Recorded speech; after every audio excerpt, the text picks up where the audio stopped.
प्रस्तावना के अंतर्गत तीसरा टॉपिक जो होगा आपका पंथ निरपेक्ष होगा। क्या होगा? पंथ निरपेक्ष। अब प्रस्तावना के नोट बना के एक जगह हमको आज रात तक चाहिए, ठीक है? आज हम प्रस्तावना कंप्लीट करेंगे, चाहे जितना भी रात हो जाए, ठीक है?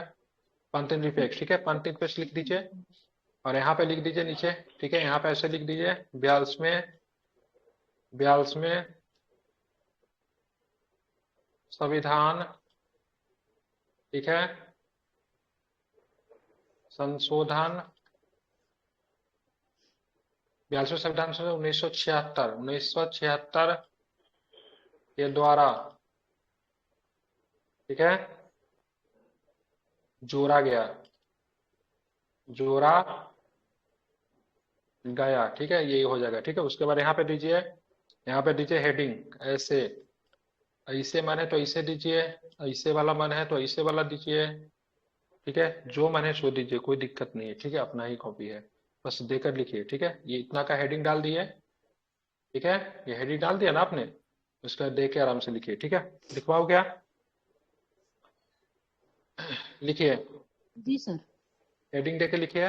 लिखिए इस शब्द को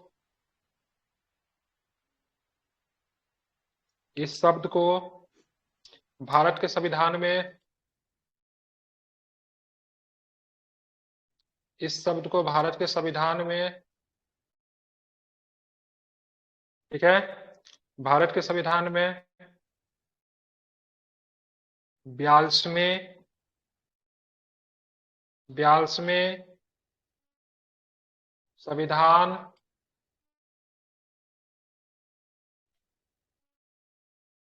संविधान संशोधन के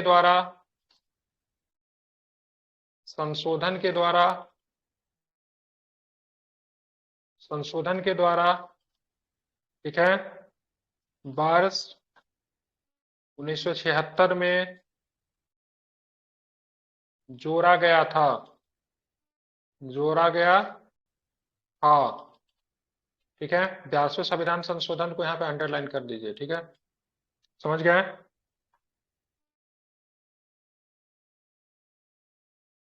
ठीक है, इसी में लिखिए जोड़ा गया था। यहाँ से थोड़ा सा पैराग्राफ चेंज करके इसी में लिखिए पंथ निरपेक्ष, पंथ निरपेक्षता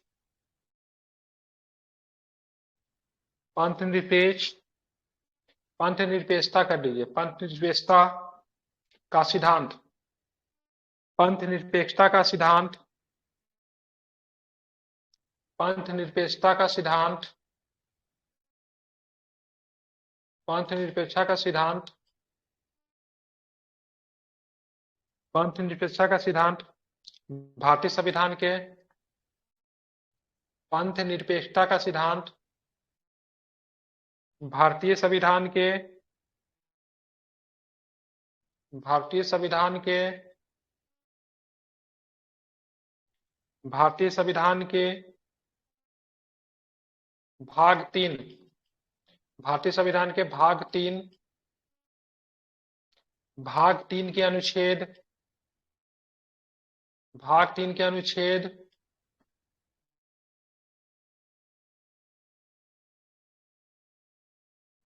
3 के अनुच्छेद 25 से 28 तक, 25 से 28 तक पहले से ही,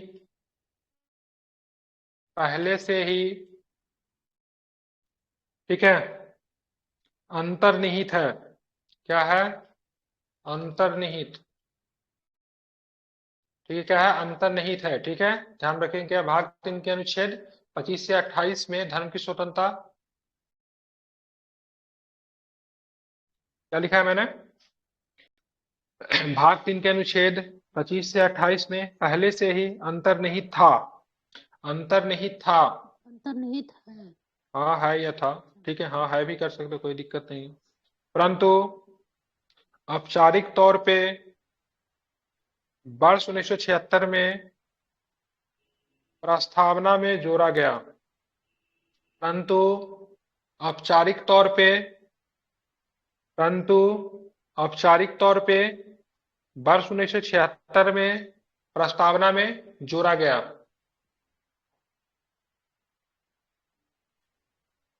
लिख लिए?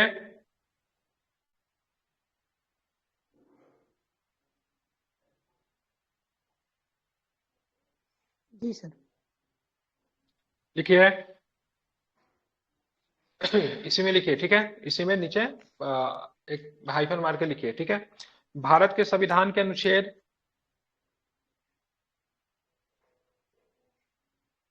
भारत के संविधान के अनुच्छेद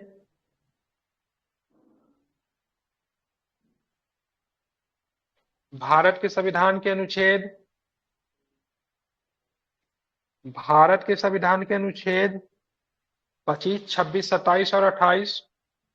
भारत के संविधान के अनुच्छेद 25, 26, 27 और 28 में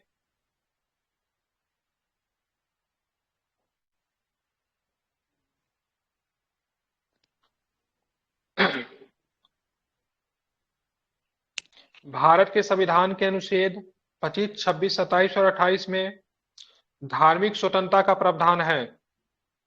धार्मिक स्वतंत्रता के प्रावधान है जो कि पंथ निरपेक्ष राष्ट्र के सिद्धांत को मजबूत करता है। जो कि पंथ निरपेक्ष राष्ट्र के सिद्धांत को मजबूत करता है। छूट गया तो बोलिएगा।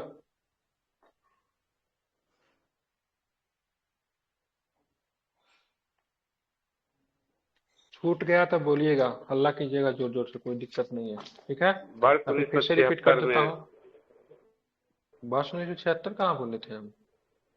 परंतु औपचारिक तौर पर वर्ष 1976 में। पीछे हो गए।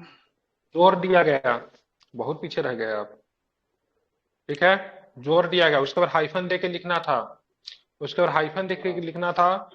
भारत के संविधान के अनुच्छेद एक भारत के लाइन से सर। संविधान के अनुच्छेद 25, 26, 27 और 28 में धार्मिक स्वतंत्रता का प्रावधान है जो कि पंथ निरपेक्ष राष्ट्र के सिद्धांत को मजबूत करता है। हो गया या फिर नहीं हुआ? हो गया सर। हो गया तो आगे चलते हैं, ठीक है। अब ये वाला जो माइंड मैप देख रहा है इसको सेम टू सेम बनाइए। इसको बनाना सीखिए। इसको ऐसे बनाइए, इसको ऐसे बनाइए, फिर यहाँ से इसे पकड़िए, फिर यहाँ से इसे पकड़िए, ठीक है। उसके बाद ऐसे, फिर ऐसे, फिर ऐसे, स्टार है फिर स्टार। ऐसे, फिर ऐसे, ऐसे, ठीक है। इधर लिखे भारत में धर्मनिरपेक्षता से तात्पर्य है। भारत में धर्मनिरपेक्षता, हाँ सेम टू सेम ऐसे ही बनाइए, ठीक है। छोटा कर दे रहा हूँ, महिलाएं लोग तो बना लेगी, आप लोग तो बना लीजिएगा, ठीक है। हमसे नहीं बनता ये, एक बार उल्टा बना दिए थे, एक बार बन जाएगा ना। मुझे कोई भारी तो नहीं है ये। या फिर और भी कोई माइंड मैप बना सकते हैं तो बना दीजिए ऐसा, ठीक है। कोई और भी कोई दूसरा बनाना है तो बना सकते हैं, ठीक है, ये भी सही है। बन गया तो बताइएगा, और सेम टू सेम टॉपिक को लिख दीजिए। सेम टू सेम जो लिखा हुआ है सेम टू सेम लिख दीजिए देख के। स्क्रीन को बड़ा कर हाँ बना दीजिएगा। दिए सर। मूवी वूवी देखते नहीं है, मूवी वूवी, ठीक है। मूवी वाला मोड में स्क्रीन को रखे, बड़ा वाला दिखेगा।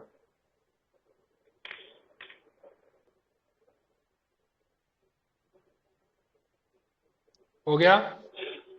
हो जाए तो सभी लोग बताइएगा। इन सारे चीजों को एक्सप्लेन करना है।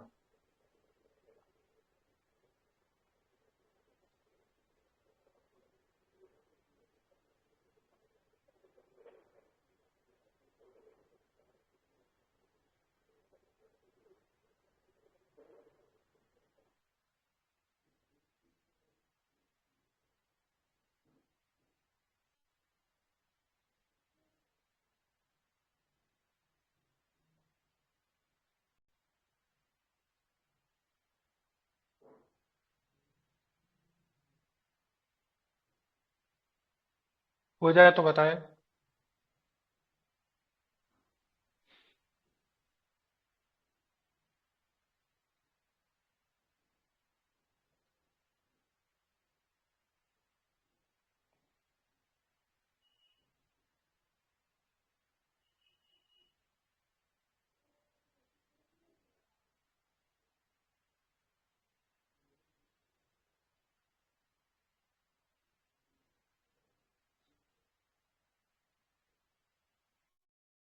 सर नीचे वाला 2 पॉइंट नहीं दिख रहा सर।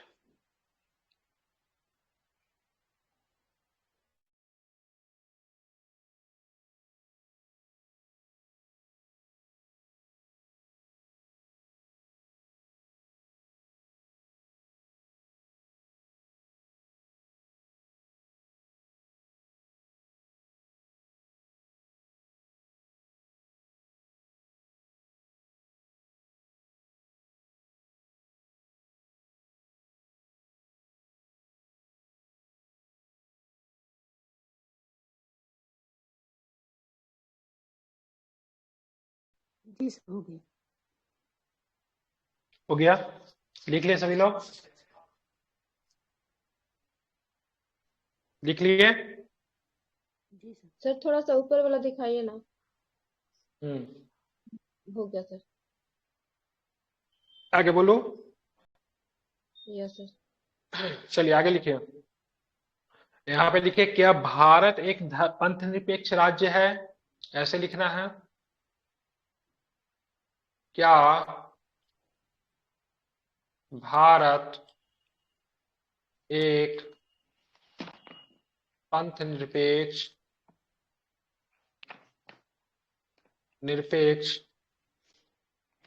राज्य है? ठीक है, इसको लिखिए अंडर, इसको साइन ऑफ इंटरोगेशन देके इसको अंडरलाइन करके, ठीक है, यहाँ से क्या कीजिए, यहाँ से टॉपिक बनाकर इसे डैश मार के लिखिए। ठीक है, समझ गए क्या बताया मैंने? क्या भारत एक पंथ निरपेक्ष राज्य है? ठीक है, अब यहाँ से ऐसे करके यहाँ पे डैश देके लिखना शुरू कीजिए। देखिए, भारत को एक पंथ निरपेक्ष राज्य के रूप में निम्नलिखित बिंदुओं से देखा जा सकता है। भारत को एक पंथ निरपेक्ष राज्य के रूप में भारत को, ठीक है, एक पंथ निरपेक्ष, ठीक है, पंथ निरपेक्ष, ठीक है, राज्य के रूप में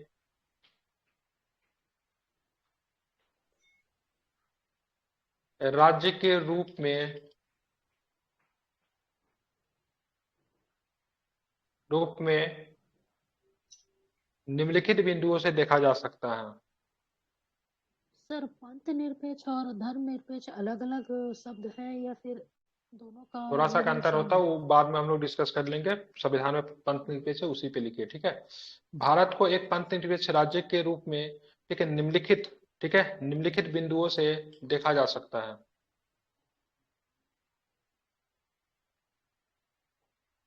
निम्नलिखित बिंदुओं से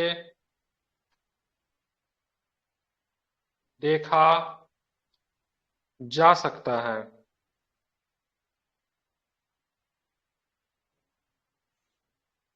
देखा जा सकता है, ठीक है, देखा जा सकता है मतलब आगे हम इसके बारे में फैक्ट लिखने वाले हैं, तो इसको बंद नहीं करते, इसको खुला छोड़ते हैं। दो बूंदा देके, ऐसा वाला 2 बूंदा देके इसको खुला छोड़िए। ठीक है, पहला नंबर टॉपिक में ऐसे करके पहला नंबर टॉपिक में लिखिए। इसके संदर्भ में प्रस्तावना भारत को पंथ निरपेक्ष राज्य घोषित करती है। पहला पॉइंट हो जाएगा प्रस्तावना,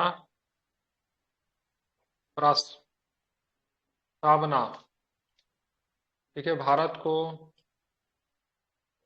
ठीक है, पंथ निरपेक्ष राज्य घोषित करती है। पंथ निरपेक्ष राज्य घोषित करती है। ठीक है, लिख लिया सभी लोगों ने? जी सर। प्रस्तावना भारत को पंथ निरपेक्ष राज्य घोषित करती है। दूसरा नंबर पॉइंट है कि इसी में लिखे, ए बी करके भी लिख सकते, कोई दिक्कत नहीं है। ठीक है, धार्मिक स्वतंत्रता का अधिकार, धार्मिक स्वतंत्रता का अधिकार भारतीय संविधान लिख दीजिए। ठीक है, भारतीय संविधान में धार्मिक स्वतंत्रता का अधिकार, भारतीय संविधान में, भारतीय संविधान में, ठीक है, भारतीय संविधान में, ठीक है, धार्मिक स्वतंत्रता का अधिकार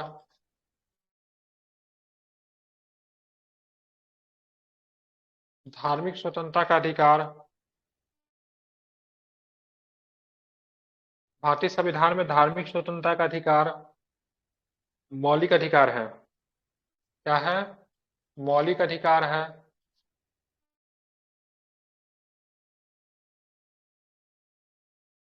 मौलिक अधिकार है। ठीक है, क्या है? मौलिक अधिकार है।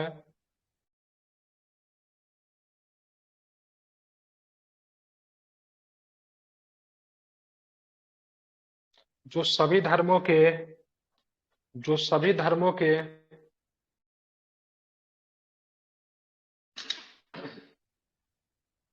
जो ठीक है, जो सभी धर्मों के जो सभी धर्मों के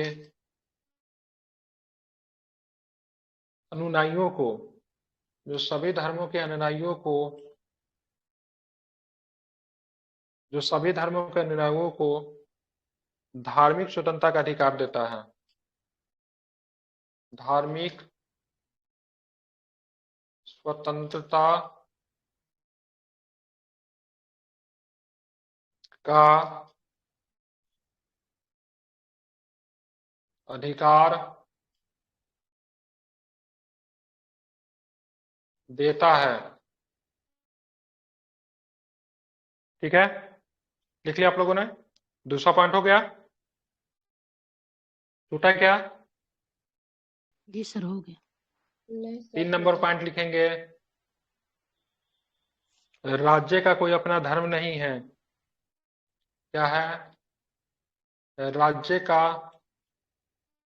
कोई अपना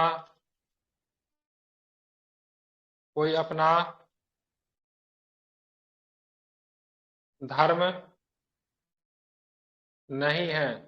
अरे पंथ निरपेक्ष पे 8 नंबर में लिखने के लिए आएगा ना, तो जो पॉइंट लिख दे रहे हो लिख दीजिएगा, पूरा पूरा सटीक नंबर मिलेगा। ठीक है, राज्य का कोई अपना धर्म नहीं है, तो हम तो डिटेल्स में लिखा दे रहे हैं। ठीक है, ताकि 8 नंबर में पंथ निरपेक्ष प्रस्तावना का प्रत्येक शब्द भी आपका 8-8 नंबर में आ सकता है। समाजवाद आ सकता है, पंथ निरपेक्ष आ सकता है, हम भारत का लोक प्रस्तावना में कहने का क्या अर्थ है, ऐसे प्रश्न आ सकते हैं। तो 8-8 नंबर में ये सब फैक्ट लिखेंगे, मिल जाएंगे। मतलब राज्य का कोई अपना धर्म नहीं है। ठीक है, ध्यान रखेंगे। अब यहाँ पे एक टॉपिक लिखना है, यहाँ पे एक टॉपिक लिखना है, ऐसे बनाइए। ठीक है, पंथ निरपेक्ष के, ठीक है, विपक्ष में तर्क पंथ निरपेक्ष के विपक्ष में तर्क। ठीक है, अभी तक हम लोग पंथ निरपेक्ष के पक्ष में तर्क दिया है, अब हम लोग लिखेंगे विपक्ष में तर्क। ठीक है, क्या लिखेंगे भाई विपक्ष में तर्क? विपक्ष में तर्क लिखेंगे तो यहाँ पे ऐसे करके यहाँ पे लिखिए, भारतीय राजनीति में भारतीय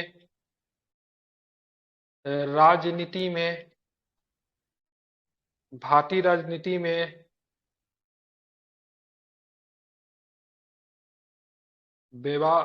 व्यवहारता, क्या बोलते हैं, व्यवहारता धर्म की भूमिका पाई जाती है। धर्म की भूमिका पाई जाती है। ठीक है, भारतीय राजनीति में व्यवहारता धर्म की भूमिका पाई जाती है। ठीक है, इसमें पहला नंबर पॉइंट देके लिखिए, पहला नंबर पॉइंट देके लिखिए। ठीक है, चुनाव में धर्म की भूमिका, चुनाव में धर्म की, आई थिंक ऐसे लिखा रहे तो छूट नहीं रहा होगा, नहीं? क्योंकि हम भी खुद लिख रहे हैं तो छूट नहीं रहेगा, नहीं? Yes sir. चुनाव में धर्म की भूमिका। ठीक है, हो गया। दूसरा नंबर पॉइंट देके लिखेंगे इसी में। पहला नंबर पॉइंट हो गया चुनाव में धर्म की भूमिका। ठीक है, जिनका छूट जाएगा वो बोलेंगे। ठीक है, लेकिन भारत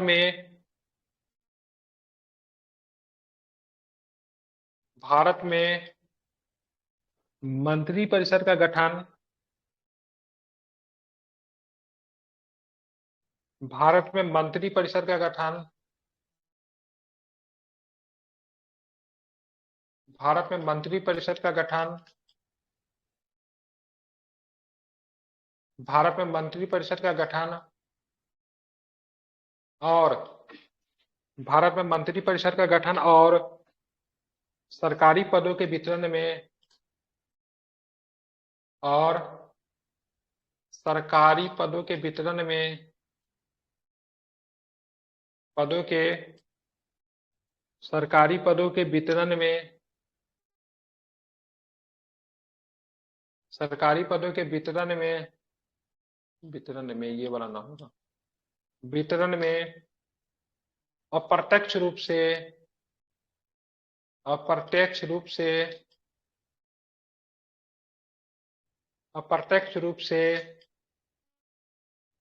धर्म की भूमिका होती है। अप्रत्यक्ष रूप से धर्म की भूमिका होती है। ठीक है, अप्रत्यक्ष रूप से धर्म की भूमिका होती है। सर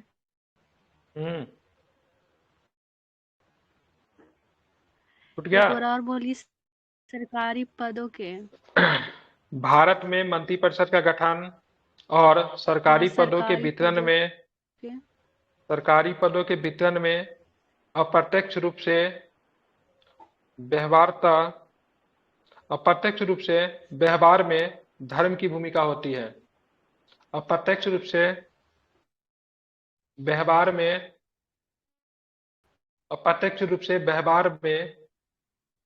धर्म की भूमिका होती है।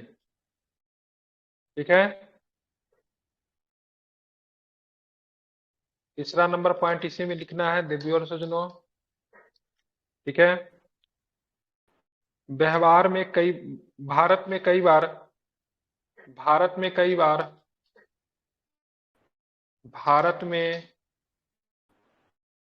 बार ये मैं माउस से लिख रहा हूँ इसलिए राइटिंग इतना खराब हो रहा है, मेरा राइटिंग इतना भी खराब नहीं होता। भारत में कई बार सरकार की नीतियां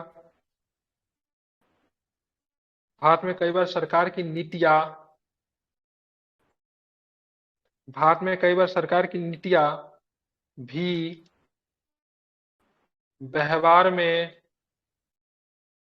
व्यवहार में धर्म से प्रभावित होती है।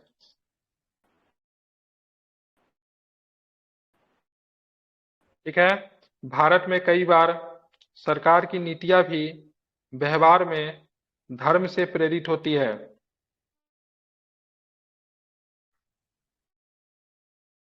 हो गया?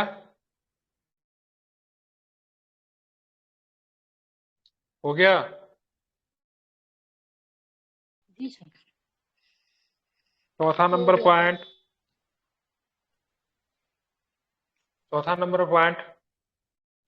चुनाव के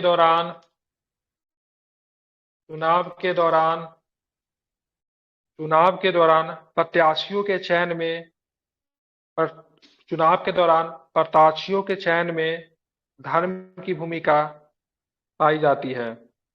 चुनाव के दौरान प्रत्याशियों के चयन में धर्म की भूमिका पाई जाती है। कैसे होता है? तो कोई मान लीजिए कोई ऐसा इलाका है जहाँ पे मुस्लिम बहुल आबादी वाला क्षेत्र है, तो देखिएगा कांग्रेस भी अपना मुस्लिम उम्मीदवार को उतारेगा, आरजेडी भी अपना मुस्लिम उम्मीदवार को उतारेगा, बीजेपी भी अपना मुस्लिम उम्मीदवार को ही उतारेगा। ठीक है, क्योंकि जानता है भाई साहब समुदाय वाले लोग अपने समुदाय के लोगों को ही वोट करेंगे, होता है ना व्यवहार में।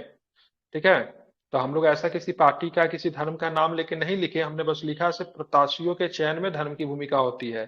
चुनाव के दौरान प्रत्याशियों के चयन में धर्म की भूमिका होती है। अब मैंने किसी भी धर्म के बारे में नहीं लिखा, कोई भी धर्म हो जाती है। ठीक है, समझ गए? कभी भी अपना विचार को नहीं लिखना है। ठीक है, हमेशा लिखना है गांधी जी कहते थे, नेहरू जी कहते थे, बस हो गया। हमारा कोई विचार नहीं, हम कुछ नहीं कहते, हम क्या है, खाली है, हमारे पास कुछ नहीं है। ठीक है, तो कभी भी अपने को सेंट्रिक करके अपने विचार को प्रस्तुत नहीं करने, अपने विचार को प्रस्तुत कहाँ करने, इंटरव्यू में करने, न कि कॉपी पे करने हैं, ठीक है। कॉपी में भाई ऐसा लिखा हुआ है, कहा गया है, बोला हुआ है, संविधान में है, यहाँ है, वहाँ है, हमारे विचार कुछ नहीं है, ठीक है। चलिए, तो भारत प्रत्याशियों के चयन में धर्म की भूमिका होती है, ठीक है। 5वां नंबर, चुनाव के दौरान प्रत्याशियों के चयन में धर्म की भूमिका होती है, हो गया। 5वां नंबर पॉइंट इसी में लिखेंगे, भारत में जनता का मतदान, भारत में जनता का मतदान व्यवहार, भारत में जनता का भारत में जनता का मतदान व्यवहार भी धर्म से प्रेरित होता है। भारत में भारत में जनता का भारत में जनता का मतदान, ठीक है, व्यवहार भी, ठीक है, धर्म से प्रेरित होता है, प्रेरित होता है कि नहीं होता है, देखते ही होइएगा आप लोग, ठीक है। भारत में जनता का मतदान व्यवहार भी धर्म से प्रेरित होता है। बिहार में तो आखिरी कुछ पॉइंट इसमें, सब जगह, ठीक है, अधिकतर जगह पे आखिरी पॉइंट में इतना आसान तरीके से इसको बता दिया ना, पंथ निर्पेक्ष को समझने में आप लोग को दिक्कत है। पक्ष में तर्क, विपक्ष में तर्क, पंथ निर्पेक्ष है कहाँ, संविधान में कहाँ है, प्रस्तावना में कहाँ है, ठीक है, जरा इजिली में बता दिया। और मैंने इसको इतने आसान से लिखवा दिया तो आप लोग को मुझे दोबारा समझाने की आवश्यकता नहीं, आप लोग खुद भी पढ़ के अपने कॉपी को देख के समझ सकते हैं कि हमें कहाँ पे कौन सी चीजें लिखनी है, ठीक है। आखिरी टॉपिक इसमें लिखेंगे, भारत में चुनाव के दौरान धार्मिक मुद्दे, भारत में चुनाव के दौरान धार्मिक मुद्दे उठाए जाते हैं। भारत में चुनाव के दौरान धार्मिक मुद्दों का उठाया जाना, सॉरी, भारत में चुनाव के दौरान धार्मिक मुद्दे को उठाया जाना। अयोध्या तो झांकी है, काशी मथुरा बाकी है, ठीक है, लिखना नहीं है, बता रहा हूँ, ठीक है। क्या है ये, धार्मिक मुद्दा ही है ना, है कि नहीं धार्मिक मुद्दा, ठीक है। मंदिर वही बनेगा, ठीक है, ये भी धार्मिक मुद्दा है, हालांकि इस धर्म के बारे में नहीं लिखना है, जो बता रहा हूँ, ठीक है। ऐसा ऐसा केवल सनातनी में नहीं, हर रिलीजन में, ठीक है, हर रिलीजन में मतलब ये चीज आपको देखने को मिलती है, ठीक है। तो भारत में चुनाव के दौरान धार्मिक मुद्दे को उठाया जाना है, ठीक है, ध्यान रखेंगे। देखिए, इसमें कहीं भी किसी भी धर्म के किसी भी पार्टी का नाम क्या हमने लिया क्या पंथ निर्पेक्ष में, या फिर धार्मिक चीजों को कहीं भी नहीं लिखा, ठीक है। अब पक्ष में भी तर्क लिख दिया, विपक्ष में तर्क लिख दिया। इसी तरह से पंथ निर्पेक्ष का टॉपिक आपका क्या होता है, पूरा होता है, ठीक है।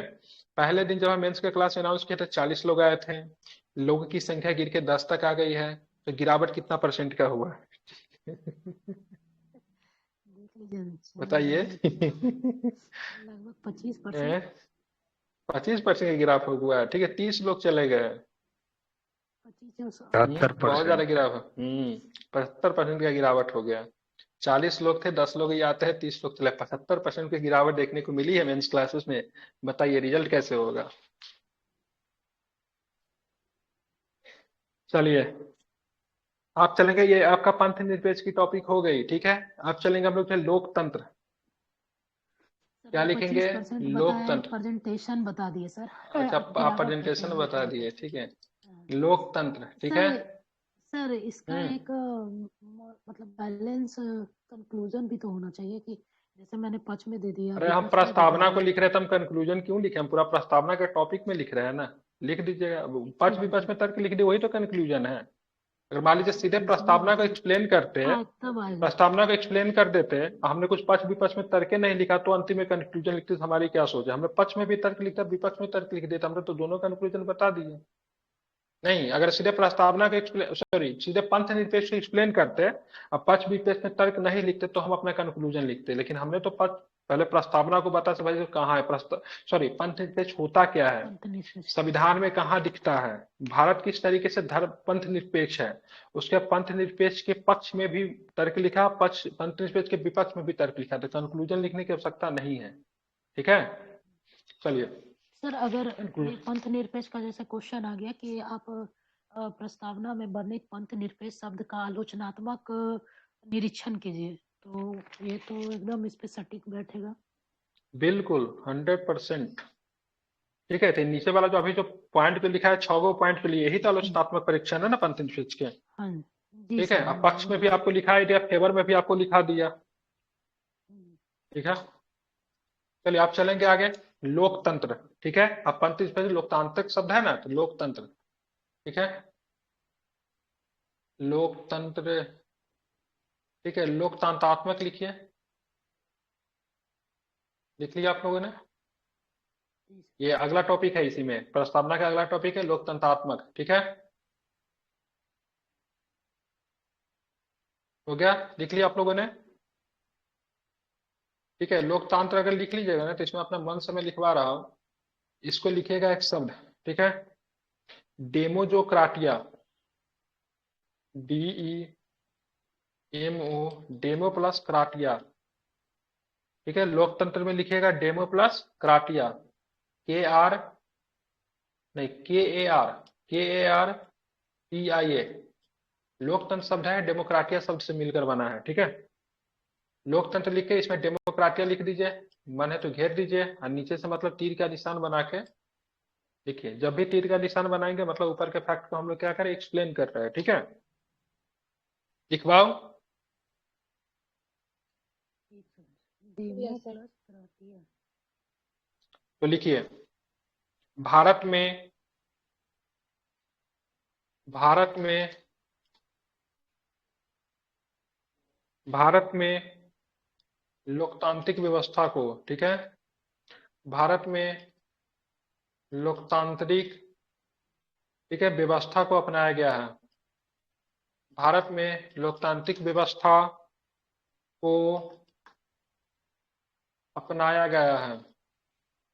इतना जीरो से मेंस की तैयारी करवा रहा हूँ, ठीक है, इतना जीरो से कोई नहीं करवाता है, ठीक है, इसलिए आपको मॉडल आंसर राइटिंग ये सब प्रोवाइड करवा दिया जाता है कि मेरा पर्पस है साथ एकदम जीरो लेवल से करवाओ, ताकि आप लोग जब फाइनल, जब मॉडल आंसर सेट जब लगाए 114 नंबर का पूरा, तो मेरे तो आपको लगा से मेरा पढ़ा हुआ है, फिर वहां से थोड़ा बहुत हिंट दे के आराम से आप लिख सकते हैं, इसीलिए जीरो से करवा रहा हूँ, और लिखने का हैबिट भी डलवा रहा हूँ कैसे लिखते हैं, ठीक है, ताकि आप लोग को दिक्कत ना हो, ठीक है। तो भारत में लोकतांत्रिक व्यवस्था को अपनाया गया है, लिख लिया, जिसमें, जिसमें, जिसमें शासन का संचालन, जिसमें शासन, शासन का संचालन, जिसमें शासन का संचालन, शक्ति, संप्रभुता, ठीक है, ब्रैकेट में लिख दीजिएगा, जिसमें शासन का संचालन शक्ति है, ब्रैकेट में लिखिएगा संप्रभुता, जनता में निहित होती है। हमारी देश की, हमारी देश की संप्रभुता किसमें निहित है, जनता में है, ठीक है, किसमें है, जनता में निहित होती है, जनता में निहित होती है, ठीक है, ध्यान में रखेंगे।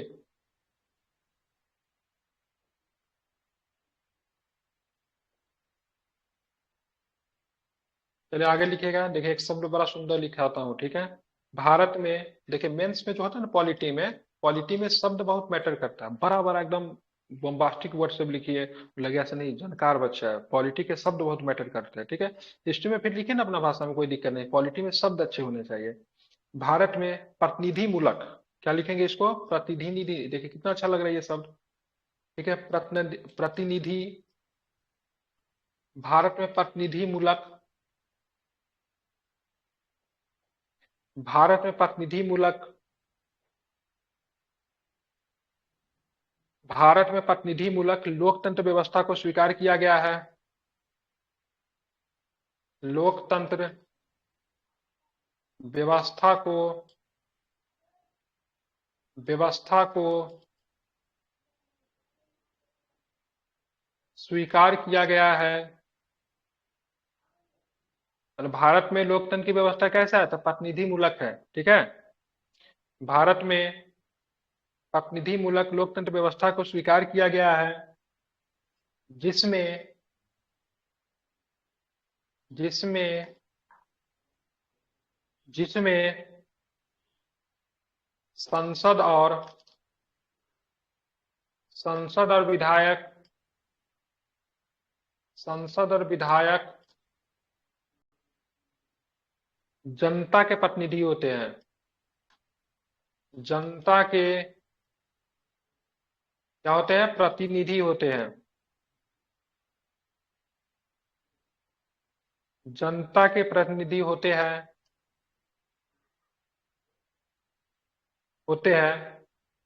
जहां जहां जहां के बाद कॉमा, ठीक है, जहां जनता जहां जनता जहां जनता इन्हें जहां जनता इन्हें ठीक है, प्रत्यक्ष जहां जनता इन्हें प्रत्यक्ष तरीके जहां जनता इन्हें प्रत्यक्ष तरीके से निर्वाचित करती है, निर्वाचित करती है, जहां जनता इन्हें प्रत्यक्ष तरीके से निर्वाचित करती है।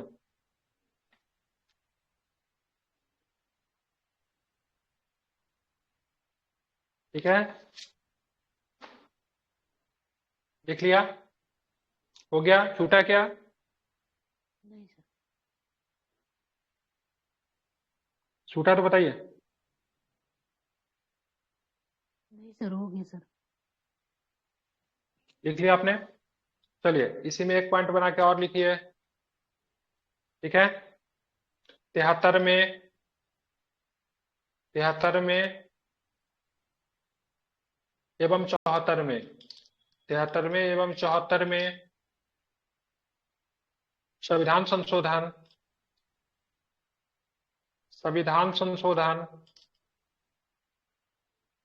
73 एवं 74 में संविधान संशोधन 73 एवं 74 में संविधान संशोधन से के बाद कॉमा भारत में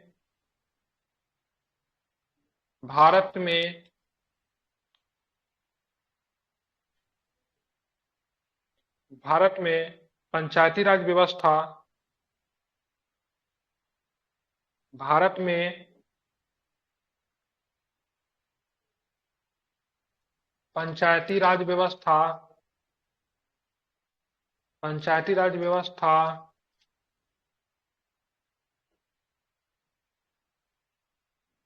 भारत में पंचायती राज व्यवस्था के माध्यम से भारत में पंचायती राज व्यवस्था के माध्यम से भारत में पंचायती राज व्यवस्था के माध्यम से ठीक है, के माध्यम से सबसे निचले स्तर पे, ठीक है, सबसे निचले स्तर पर भी सबसे निचले स्तर पर भी ठीक है, लोकतंत्र की स्थापना की गई है।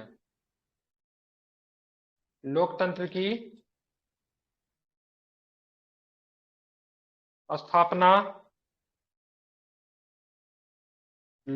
की स्थापना की गई है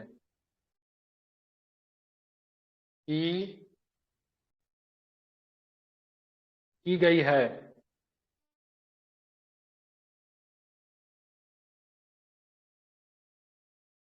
ठीक है, पैराग्राफ चेंज करके इसमें एक लाइन और लिखिएगा। भारत में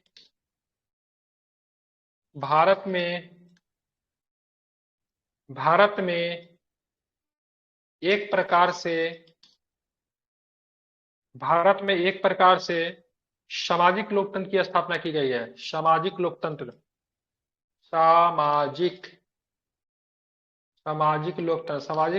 को अंडरलाइन कीजिए।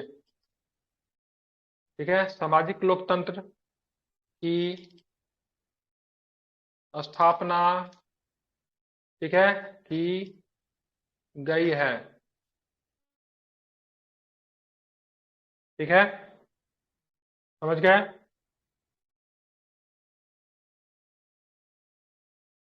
छूटा क्या कि नहीं क्या? No sir. नहीं सर। क्या बात है, आज आप लोग का छूट नहीं रहा है?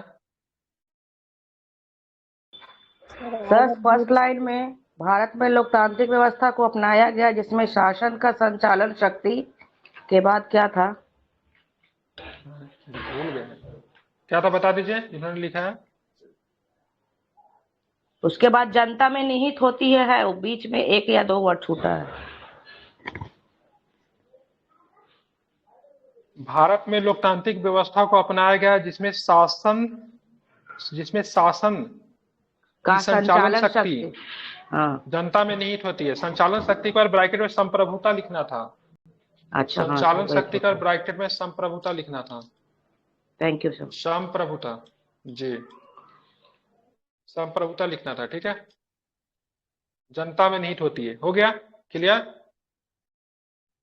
आपका डेमोक्रेसी मतलब लोकतंत्र डेमोक्रेटिया शब्द से बना है। डेमोक्रेटिया एक लैटिन शब्द है, ध्यान में रखिएगा। ये टॉपिक कंप्लीट हुआ। अब आते गणराज्य। ठीक है, अगला टॉपिक जो है इसमें प्रस्तावना के एक शब्द है गणराज्य। भारत क्या है भाई? गणराज्य है। क्या है भारत? क्या है? गणराज्य है। हम लोग गणराज्य कब बने? ब्रैकेट में बंद कीजिए गणराज्य। ठीक है, यहाँ पे लिख दीजिएगा रिपब्लिक। कब बने हम लोग रिपब्लिक? 1950। 26 जनवरी 1950 को हम लोग रिपब्लिक कहलाए। ठीक है, चलिए तो यहाँ पे हम लोग लिखेंगे गणराज्य के बारे में। ठीक है, ज्यादा नहीं, गणराज्य में थोड़ा सा पॉइंट लिखना है। ठीक है, यहाँ पे आप लिखे ऐसे करके तीर मार के लिखिए। चलिए, गणराज्य का अर्थ है, गणराज्य का अर्थ है जहां राष्ट्र प्रमुख, सरकार प्रमुख नहीं, राष्ट्र प्रमुख। ठीक है, हमारे राष्ट्र प्रमुख क्या है? राष्ट्रपति होते हैं। सरकार के प्रमुख प्रधानमंत्री होते हैं। ठीक है, गणराज्य का अर्थ है जहां राष्ट्र प्रमुख, ठीक है, गणराज्य का अर्थ है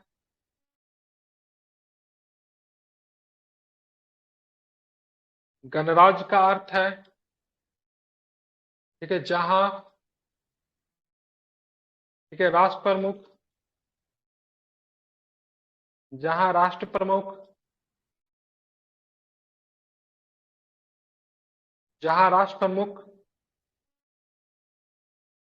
जनता के द्वारा निर्वाचित हो, जनता के द्वारा निर्वाचित हो, जनता के द्वारा निर्वाचित हो, जनता के द्वारा निर्वाचित हो, निर्वाचित हो।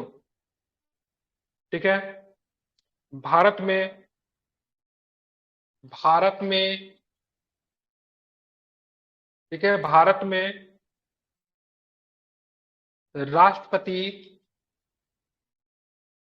राष्ट्रपति राष्ट्र के प्रमुख रूप, राष्ट्रपति राष्ट्र के प्रमुख के रूप में, राष्ट्रपति राष्ट्र के प्रमुख के रूप में है, राष्ट्र के प्रमुख के रूप में है,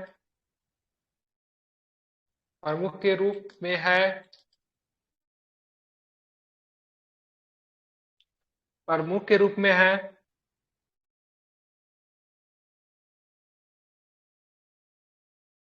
प्रमुख के रूप में, सॉरी, प्रमुख के रूप में है छोड़ दीजिएगा। प्रमुख के रूप में अप्रत्यक्ष तरीके से, अप्रत्यक्ष तरीके से, अप्रत्यक्ष तरीके से जनता द्वारा निर्वाचित, जनता द्वारा निर्वाचित होते हैं, जनता द्वारा, ठीक है, निर्वाचित होते हैं, जनता द्वारा निर्वाचित, जनता द्वारा निर्वाचित होते हैं, होते हैं। अतः, अतः के बाद 2 पॉइंट, अतः भारत एक गणराज्य है, अतः भारत एक गणराज्य है। ठीक है, अतः भारत एक क्या है? तो भारत एक गणराज्य है। गणराज्य का टॉपिक कंप्लीट। छूटा तो बताइए।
सर आवाज नहीं आ रही है।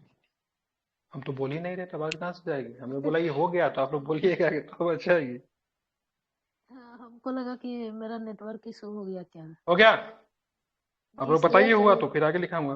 अगला टॉपिक जी है सर, हुआ भी सर। प्रस्तावना में निहित न्याय। ठीक है, लिखेंगे प्रस्तावना में निहित न्याय, ये टॉपिक हो गया। अब लिखेंगे प्रस्तावना, प्रस्तावना में, ठीक है, निहित, ठीक है, निहित न्याय।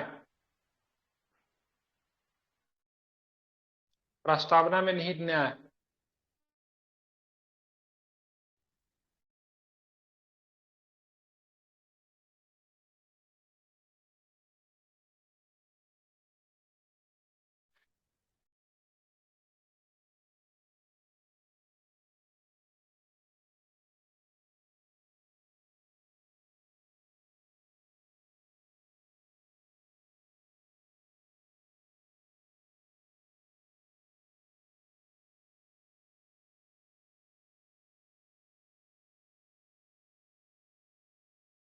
प्रस्तावना में निहित न्याय, ठीक है, ध्यान में रखेंगे। लिखे, भारत के संविधान के प्रस्तावना में भारत के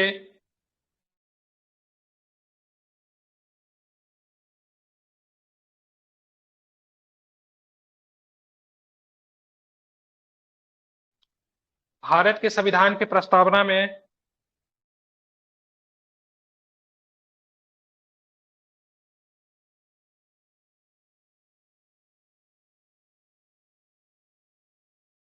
भारत के संविधान के प्रस्तावना में सामाजिक आर्थिक और राजनीतिक न्याय का प्रावधान है। भारत के संविधान के प्रस्तावना में सामाजिक आर्थिक और राजनीतिक न्याय का प्रावधान है।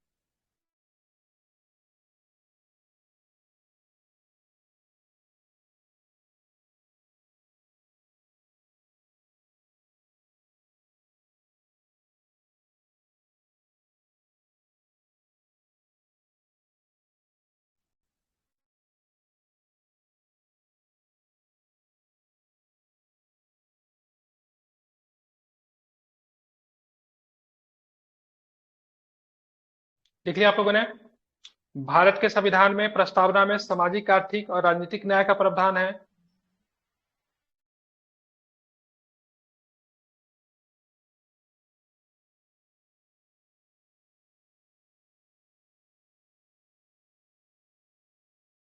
जो कि रूसी क्रांति से प्रेरित है।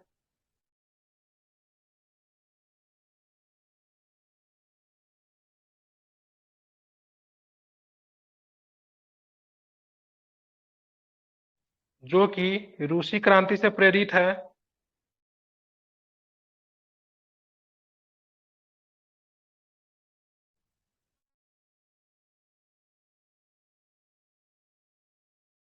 जो कि रूसी क्रांति से प्रेरित है।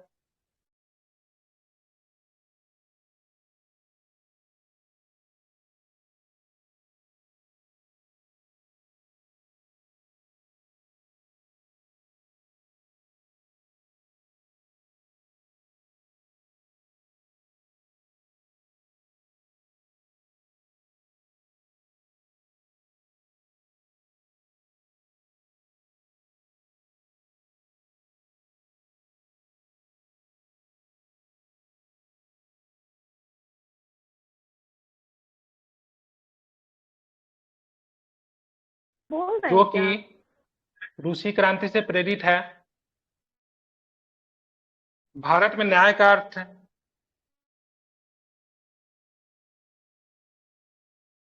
भारत में न्याय का अर्थ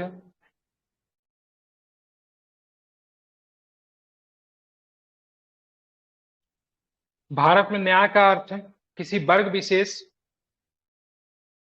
भारत में न्याय का अर्थ भारत में न्याय का अर्थ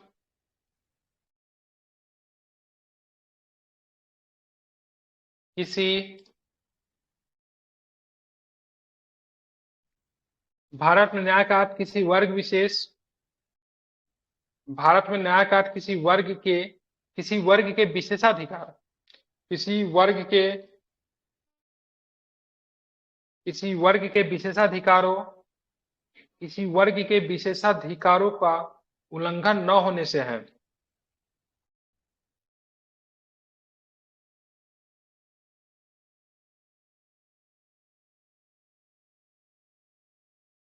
भारत में न्याय का अर्थ किसी वर्ग के विशेषाधिकारों का उल्लंघन न होने से है।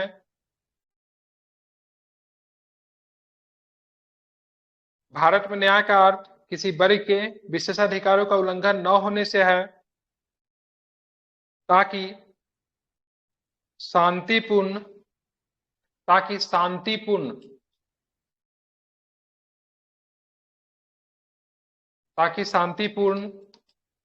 वो समृद्ध राष्ट्र की रचना हो सके, समृद्ध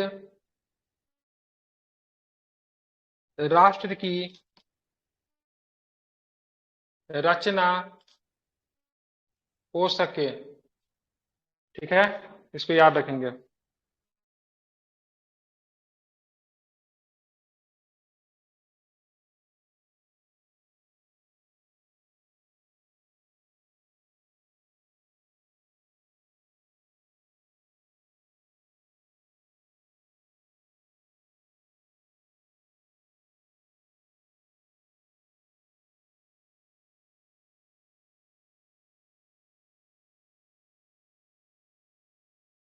हो गया? यस सर, हो गया।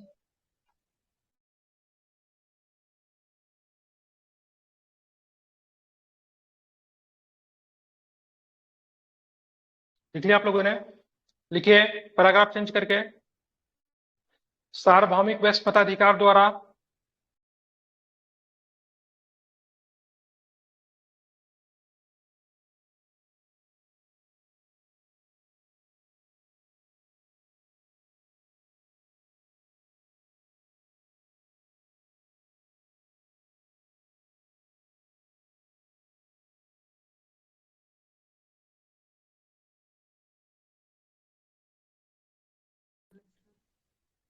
सार्वभौमिक वैश्विक मताधिकार द्वारा सार्वभौमिक वैश्विक मताधिकार के द्वारा सार्वभौमिक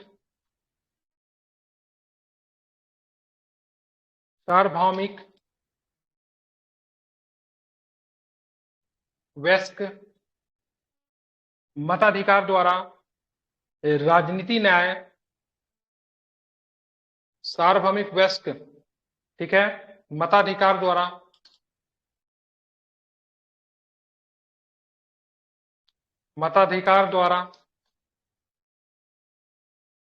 राजनीति न्याय,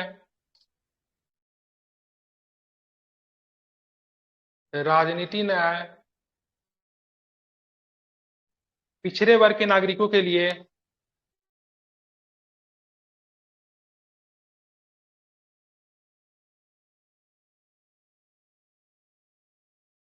पिछड़े वर्ग के नागरिकों के लिए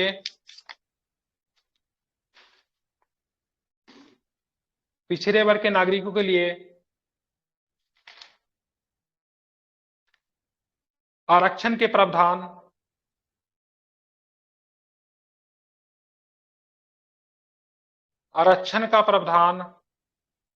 से सामाजिक न्याय सुनिश्चित किया गया है। अगेन आई एम रिपीटिंग, सार्वभौमिक वैश्विक मताधिकार द्वारा राजनीतिक न्याय, पिछड़े वर्ग के नागरिकों के लिए आरक्षण के प्रावधान से सामाजिक न्याय सुनिश्चित किया गया है। आज से आप लोग का, ठीक है, बिहार का रिवीजन हो रहा है, जिसमें से 10 दिन के अंदर बिहार का रिवीजन चलेगा, जिसमें से आपका इडुटीरिया का, ठीक है, इडुटीरिया का बिहार स्पेशल खत्म किया जाएगा। ठीक है, रिवीजन सीरीज में मैंने बोला था 11 वीडियो मैंने उपलब्ध कराए थे, 1 और 2 वीडियो देख कर आना था, तो आप लोग उसको उम्मीद है देख लिए होंगे। ठीक है, ताकि क्लास आप लोग के लिए सही रहेगा आज का। ठीक है, 11 सीरीज में बनाया गया, आप लोग उसको देख कर आए। ठीक है, दूसरी बात, बैच में बिहार शुरू से हो रहा है, फिर आपका मेडिवल समाप्त होने वाला, मॉडर्न वगैरह शुरू होगा। तो कोई भी लोग अगर पढ़ने वाले हो और जिनको अच्छे से तैयारी करना है तो उनको आप लोग बैच सजेस्ट कर दीजिएगा, ठीक है, रिक्वेस्ट है। चलिए, आरक्षण के प्रावधान से सामाजिक न्याय सुनिश्चित किया गया है, ठीक है, लिख लिए।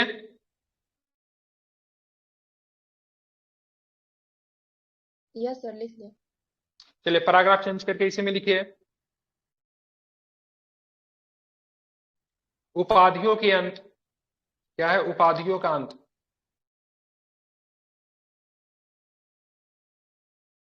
उपाधियों के अंत। देखिए आर्टिकल्स लिखने से नंबर मिलते हैं, लेकिन ज्यादा गलत लिखने से बहुत ज्यादा कट जाते हैं, इसलिए जब आर्टिकल्स पूरी तरीके से याद रहे तभी लिखे, ठीक है, अंदाजा उसे भेटी ठेकने की कोशिश ना करे, ठीक है। जब अगर आर्टिकल्स अच्छे से याद है तो आर्टिकल्स को डाल दीजिए, ना तो स्किप करके चलिए, ठीक है। उपाधियों के अंत, ब्रैकेट में लिख लीजिए अनुच्छेद 18। अनुच्छेद सर 18। सर ये समझ में नहीं आया, अभी निहित न्याय से उपाधियों के अंत में चले आए। तो उपाधि का अंत भी तो सामाजिक न्याय को मजबूत करता है ना। अच्छा, सामाजिक न्याय के अंतर्गत। हाँ, सामाजिक न्याय के अंतर्गत उपाधि का अंत किया गया है। ऐसा नहीं कि जैसे आपने प्रस्तावना में बताया उपाधि था। का अंत कोई शब्द थोड़ी ना है, हम तो न्याय के बारे में लिखा रहा हूँ ना, ये आपका न्याय का ही फैक्ट है। सार्वभौमिक व्यस्त मताधिकार द्वारा राजनीतिक न्याय पिछड़े वर्ग के नागरिकों के लिए आरक्षण के प्रावधान से सामाजिक न्याय सुनिश्चित किया गया है। और साथ में पैराग्राफ चेंज करके लिखिए इसी में, या फिर तीर के निशान देके भी लिख सकते हैं, पैराग्राफ चेंज करके ही लिखिए, उपाधियों का अंत अनुच्छेद 18 और अस्पृश्यता का अंत अनुच्छेद 17। ये दोनों बहुत महत्वपूर्ण आर्टिकल है जिससे सामाजिक न्याय फिक्स होता है, सुनिश्चित करते हैं सामाजिक न्याय को, ठीक है। उपाधियों का अंत मतलब किसी भी को विशेषाधिकार नहीं दे रहा है, ठीक है। उपाधियों का अंत अनुच्छेद 18 और अस्पृश्यता का अंत अनुच्छेद 17, ठीक है। अस्पृश्यता, अस्पृश्यता का अंत, ठीक है, अनुच्छेद 17 से भी सामाजिक न्याय मजबूत होता है, से भी सामाजिक न्याय मजबूत होता है। इसमें छोटा छोटा डॉट बना के या फिर बुलेट पॉइंट बना के लिख सकते हैं, ठीक है। तो उपाधियों का अंत अनुच्छेद 18, अस्पृश्यता का अंत अनुच्छेद 17 से सामाजिक न्याय मजबूत होगा कि नहीं होगा, सो बताइए आप, होगा ना, ठीक है। एक पॉइंट इसमें एक पॉइंट बना के लिख दीजिए, एक पॉइंट छोटा सा पॉइंट है, ठीक है, इतनी सी पॉइंट है, ठीक है। संसाधनों का उचित वितरण, संसाधनों का उचित वितरण, संसाधनों का, संसाधनों का उचित वितरण, संसाधनों का उचित वितरण, ठीक है। 39 का बी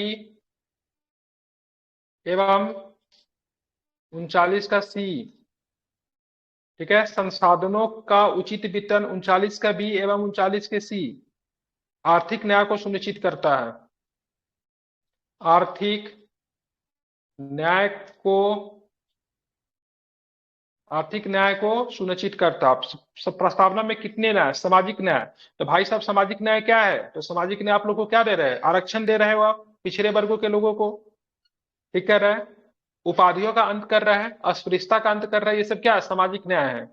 सभी लोगों को सार्वभौमिक मताधिकार दे रहा है, ठीक है, ये क्या हो गया? राजनीतिक न्याय हो गया, ठीक है। संसाधनों का उचित वितरण कर दे रहा है, ठीक है, वो क्या होगा? आर्थिक न्याय हो गया। तो सामाजिक, आर्थिक, राजनीतिक तीनों प्रकार के न्याय को हमने लिखा, लिखा ना, क्लियर, समझ गए? कोई दिक्कत? No sir. ठीक है। तो सार्वभौमिक व्यस्त मताधिकार किस प्रकार का न्याय है? राजनीतिक न्याय है, ठीक है। आरक्षण देना, उपाधियों का अंत करना, अस्पृश्यता का अंत करना, ये किस प्रकार का न्याय है? बताइए। सामाजिक न्याय सर। सामाजिक न्याय है। संसाधनों का उचित वितरण, ये आर्थिक न्याय। राज्य के नीति निर्देशक तत्व का हिस्सा है, किस प्रकार के न्याय है? आर्थिक न्याय है, आर्थिक न्याय। ठीक है। और जब तीनों न्याय जब लोगों को उपलब्ध करा देंगे तो हमारा राज्य कैसा बनेगा? तो लोक कल्याणकारी राज्य की संकल्पना तो न्याय में ही छिपी हुई है ना। तो लोक कल्याणकारी राज्य तभी बनाया जा सकता है जब सभी के लिए सामाजिक, आर्थिक, राजनीतिक न्याय को क्या करेंगे? सुनिश्चित करेंगे, ठीक है, समझ रहे हैं ना। सभी समुदाय के लिए, सभी लिंग, मतलब दोनों प्रकार, दोनों लिंग के लिए, सभी जाति के लिए, सभी धर्म के लोगों के लिए, ठीक है। केवल ऐसा नहीं से मतलब किसी विशेष महिला पुरुष के लिए भी हो सकता है, धार्मिक लोगों के लिए, विभिन्न संप्रदाय के लिए हो सकता है, विभिन्न जाति के लिए हो सकता है, नहीं। अब इसी कंडीशन में कोई बहुत पिछड़ा लोग है तो भाई साहब जो लोग बहुत ज्यादा पिछड़ गए हैं, ठीक है, मान लीजिए कोई लोग है दौड़ लगा रहे हैं, ठीक है, तो कोई लोग दौड़ लगाना 1 घंटा पहला शुरू किया तो 5 किलोमीटर आगे चल चुके हैं। अब बाद में 1 घंटा के बाद जो दौड़ लगाना जो शुरू करेंगे तो भाई तो हमेशा 5 किलो का डिस्टेंस दोनों के बीच में बना रहेगा ना। तो आरक्षण का प्रावधान क्या करता है, उसको मोटरसाइकिल से उसके बराबर में पहुंचा देंगे, आप बोलेगे अब दोनों साथ में दौड़ो, ठीक है। इसीलिए आरक्षण का प्रावधान किया गया था। आरक्षण का प्रावधान भी आपको सामाजिक न्याय को मतलब क्या करता है, मजबूत करता है, सुनिश्चित करता है, ठीक है, समझ रहे हैं ना। ये कंपटीशन समान लोगों में होनी चाहिए, असमान लोगों में कंपटीशन नहीं हो सकता, नहीं हो सकता है क्या, ठीक है। अब पुरुष के साथ महिला को दौड़ाएंगे तो क्या है, सामाजिक न्याय है, नहीं है, हमेशा पुरुष ही जीतेगा ज्यादातर सेंस में, कहने का मतलब मेरा है। अब बात कोई हो तो दूसरी बात है, समझ गए। तो ये आपका हो गया न्याय वाला टॉपिक हो गया। आप लिखिए स्वतंत्रता, प्रस्तावना में शब्द है स्वतंत्रता, स्वतंत्रता ऐसे लिखा है ना, स्वतंत्रता, ठीक है, लिख लिया। यहाँ पे टॉपिक लीजिए, प्रस्तावना में, प्रस्तावना में, प्रस्तावना में कितने प्रकार का स्वतंत्रता बताइए तो। सवेरे भी पॉलिटी में यही सब चल रहा, सवेरे वाले क्लास में क्यों नहीं अटेंड करते थे। हाँ, प्रस्तावना में 5 प्रकार, ठीक है, 5 प्रकार की। देखिए ये मेंस क्लास करने से आपका पीटी का भी बहुत सारा कॉन्सेप्ट क्लियर हो जाएगा, ठीक है। जब आप कर लेंगे 40-50 मेंस क्लास हो जाएगा तब आपका पीटी का भी बहुत सारा कॉन्सेप्ट क्लियर हो जाएगा। प्रस्तावना में 5 प्रकार की स्वतंत्रता का वर्णन किया गया है, 5 प्रकार की स्वतंत्रता का वर्णन किया गया है, वर्णन, ठीक है, किया गया है, ठीक है। हम ऐसे करके लिख सकते हैं, ऐसे करके लिखेंगे, ठीक है, या फिर मान लेंगे माइंड मैप बना दीजिए, जैसे भी बनाना है लिख सकते हैं। प्रस्तावना में निहित स्वतंत्रता है और उसको लिख दीजिए 5 प्रकार की स्वतंत्रता। यहाँ पे क्या बना, माइंड मैप बनाए लोग, जी सर। ठीक है, ये ऐसे कर दीजिए, बहुत सुंदर लग रहा है ये, ऐसे बना दीजिए, बहुत अच्छा है ये। विचार लिख, ये सब मत लिखना है, ये सब नहीं लिखना है, ठीक है, ये सब नहीं लिखे, केवल ये विचार, ठीक है, विश्वास, उपासना, अभिव्यक्ति, धर्म,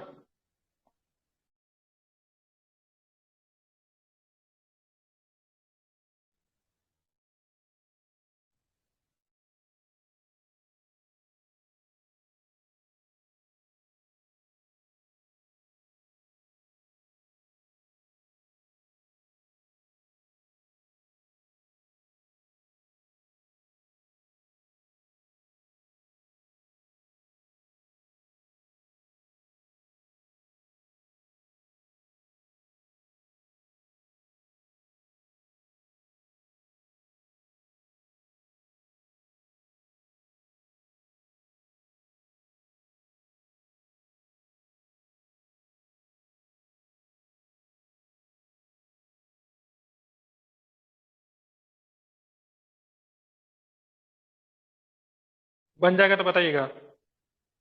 बन गया सर। बन गया।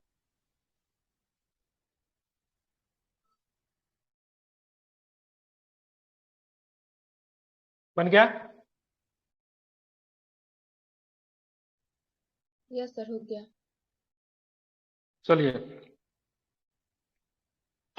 लिखेंगे भारत के संविधान में,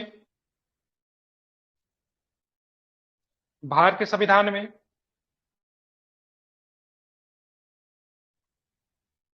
भारत के संविधान में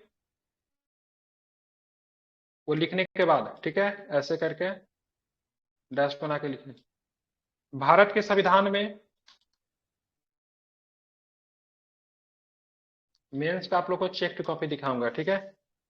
भारत के संविधान में देखिएगा, वो लोग बहुत ऐसा नहीं कि बहुत रॉकेट साइंस लिख के आते हैं, ठीक है, आप ही लोग के जैसा लिखते हैं, बस उनको लिखने का आइडिया होता है लिखना कहाँ पे होता है, ठीक है।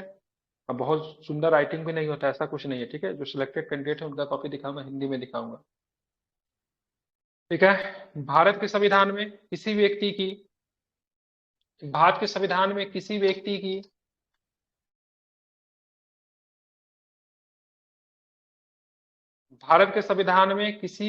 की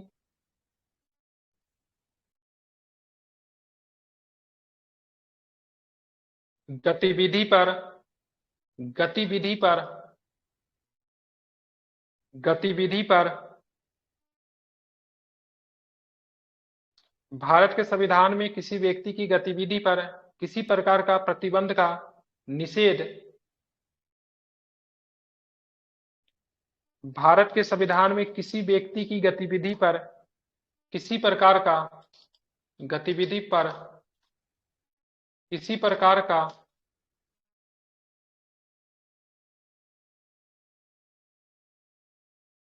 किसी प्रकार का किसी प्रकार किसी प्रकार का प्रतिबंध प्रतिबंध का निषेध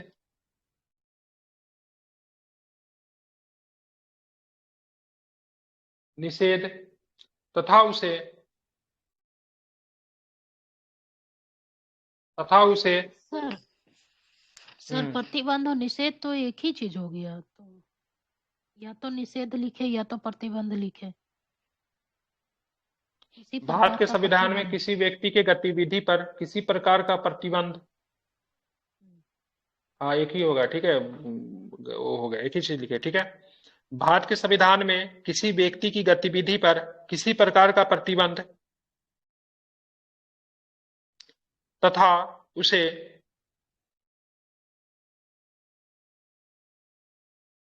भारत के संविधान में किसी व्यक्ति की गतिविधि पर किसी प्रकार का प्रतिबंध, ठीक लिखा हुआ है, ठीक है। आगे चल के टॉपिक प्रतिबंध का निषेध किया गया, मतलब प्रतिबंध बनाने से रोका गया है, ठीक है, ठीक लिखा हुआ है।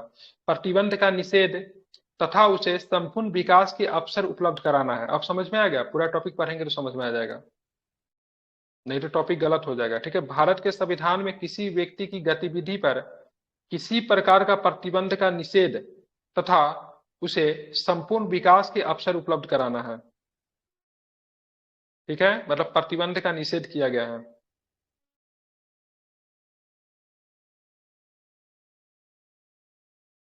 सर तथा उसे संपूर्ण संपूर्ण विकास के अवसर उपलब्ध करवाना है।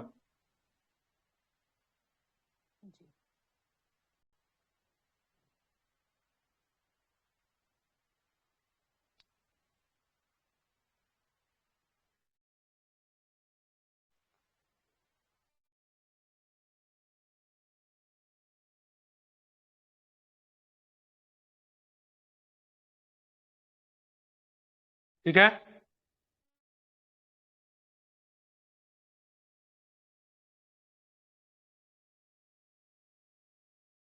लिख लिया आप लोगों ने? Yes sir. लिख लिए सभी लोगों ने? पैराग्राफ चेंज करके इसी में लिखिए। भारतीय संविधान का अनुच्छेद 19 के अंतर्गत भारतीय, जहां पे आप लोगों को थोड़ा लैंग्वेज भ्रमित लगे तो आप लोग थोड़ा सा सुधार सकते हैं खुद से भी, उतना समझदार तो आप लोग है ही, ठीक है, क्योंकि लिखाने में कभी कभी हो जाता है इधर उधर का, तो जहां पर भी आप लोग को लगे सुधार लीजिएगा। सो यहाँ पे थोड़ा इधर उधर हो गया है। भारतीय संविधान के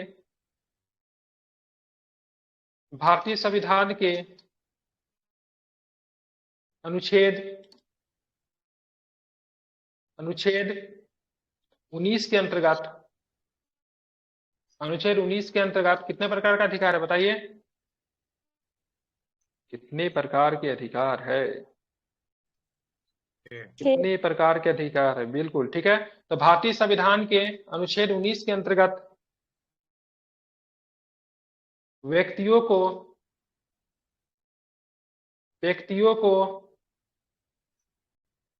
6 प्रकार की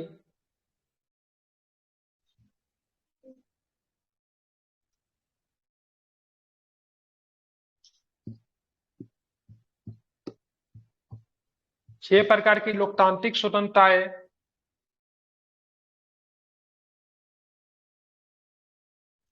छह प्रकार की लोकतांत्रिक स्वतंत्रताएं, 6 प्रकार की लोकतांत्रिक स्वतंत्रताएं, 6 प्रकार की लोक 6 प्रकार की लोकतांत्रिक स्वतंत्रताएं, स्वतंत्रताएं और 6 प्रकार की लोकतांत्रिक स्वतंत्रताएं और, ठीक है, और अनुच्छेद 25 से 28, ये तोता मैना की तरह मेंस लिखा रहे हैं आप लोग को, ठीक है, एकदम आसान भाषा में, ठीक है। और 25 से 28 और 25 से 28 में धार्मिक स्वतंत्रताओं का उल्लेख किया गया है, और 25 से 28 में, ठीक है, धार्मिक स्वतंत्रताओं का उल्लेख किया गया है, और 25 से 28 में, ठीक है, धार्मिक, ठीक है, स्वतंत्रताओं का, ठीक है, स्वतंत्रताओं का उल्लेख किया गया है। छूटा क्या कि नहीं का? बताएंगे छूटा क्या कि नहीं का? नहीं सर।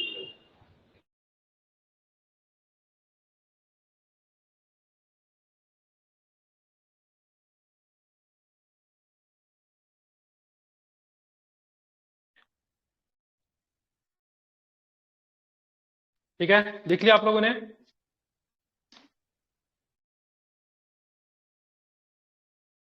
एक लाइन, बड़ा सुंदर लाइन में आप लोगों को लिखा रहा हूं। संविधान में स्वतंत्रता निरपेक्ष नहीं है। क्या लिख लीजिएगा, जरूर लिखिएगा इसको ध्यान में। संविधान में जो स्वतंत्रता जो कैसा है, निरपेक्ष नहीं है, मतलब सापेक्ष है, ठीक है। मतलब निरपेक्ष मतलब क्या, सभी के लिए एक जैसा स्वतंत्रता नहीं है, ठीक है। मतलब विशेष परिस्थिति में आपसे स्वतंत्रता को छीना भी जा सकता है नहीं। तो संविधान में स्वतंत्रता निरपेक्ष नहीं है, ठीक है, अंडरलाइन कर दीजिएगा लिख के, ठीक है। टॉपिक नहीं है, सबसे नीचे में जाकर उसका समानता के टॉपिक पे हम लोग चलेंगे, ठीक है। संविधान में स्वतंत्रता निरपेक्ष नहीं है, संविधान में स्वतंत्रता निरपेक्ष नहीं है, ठीक है। संविधान में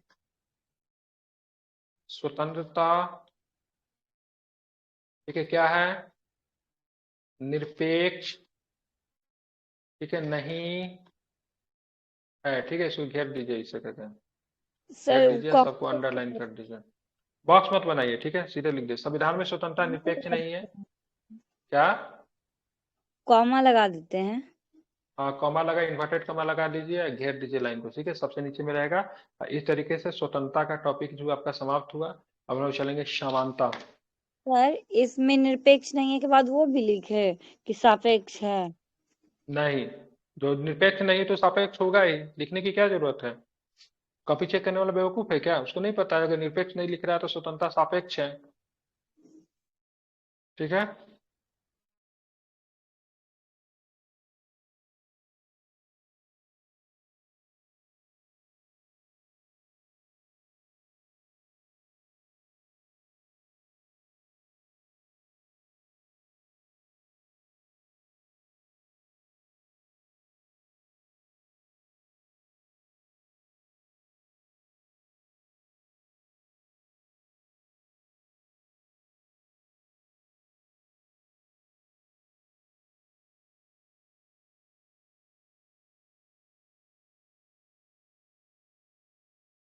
कितना पेज लिखाया आज आप लोगों का?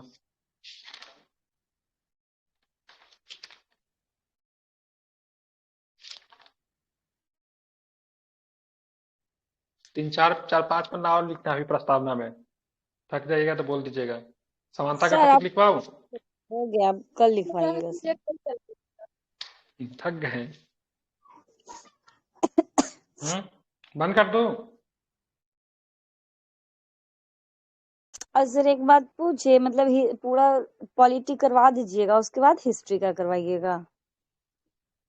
क्या साथ ही करवाए क्या? हम तो वही सोच रहे थे कि 5 गो टॉपिक इसका 5 गो उसका, वैसे करवा दीजिए। अच्छा, दाल भात भुजिया सब एक साथ? नहीं सर, ये ठीक है। पहले पॉलिटी जैसे देखिए, हम लोग प्रीलिम्स के लिए तो पढ़ रहे हैं ना सर।